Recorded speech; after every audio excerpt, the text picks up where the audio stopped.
Mechanized Series. Episode 11. 88 Flak. The development of the most famous German flak gun of the war started in 1928. Designers from the Krupp company worked on their design at the Bofors factory in Sweden. Due to the Treaty of Versailles prohibiting Germany from internally developing anti-aircraft guns, the prototype for the weapon was an existing 75mm anti-aircraft gun. By 1931, the work also proceeded in Germany in secret, where the first prototypes were built and secretly tested. The weapon was accepted for service in 1933, designated Flak 18. The number 18 meant that the gun was supposedly designed in 1918 before the armistice. The weapon was modified in 1935, with the new variant being easier and cheaper to manufacture. The barrel and the carriage were modified as well as brass parts were replaced with steel. Also the front and rear axle and wheels were unified. The new variant was accepted for service as Flak 36, but the innovations didn't stop there and the Flak 37 variant was introduced, differing mainly in fire direction equipment. Ballistically, all 88 variants were identical, and they were nearly identical externally. Technically, the Flak 36 was a powerful gun with a semi-automatic breech, which offered a high rate of fire. The cross-shaped gun carriage provided a 360 degrees of traverse.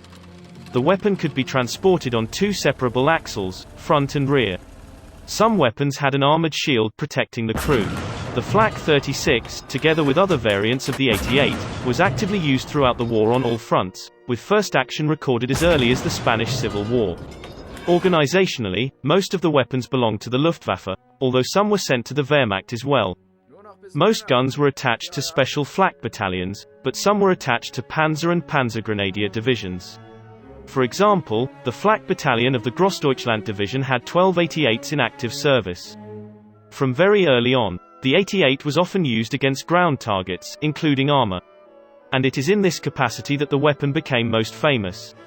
Due to the weapon's excellent performance, it could confidently engage heavy Allied tanks, against which standard anti-tank guns of the Wehrmacht were ineffective. However, the use of a flak gun in an anti-tank role was not without its drawbacks. The 88 was very large and heavy, which made it difficult to transport, set up and camouflage. It was also much more expensive than dedicated anti-tank weapons. For example, it was almost 3 times as expensive as the 75mm PaK-40 anti-tank gun. As a flak gun, the Flak 36 was mediocre, becoming obsolete during the war. It could not reach high-altitude Allied bombers, which led to the development of the Flak 41 with better altitude performance. Variants of the 88 remained in production throughout the war, and about 2,459 Flak 18 and Flak 36 guns were made available on September 1, 1939. And about 18,259 were manufactured by the end of the war. And during the course of the war, captured 88 guns were also actively used by the Red Army.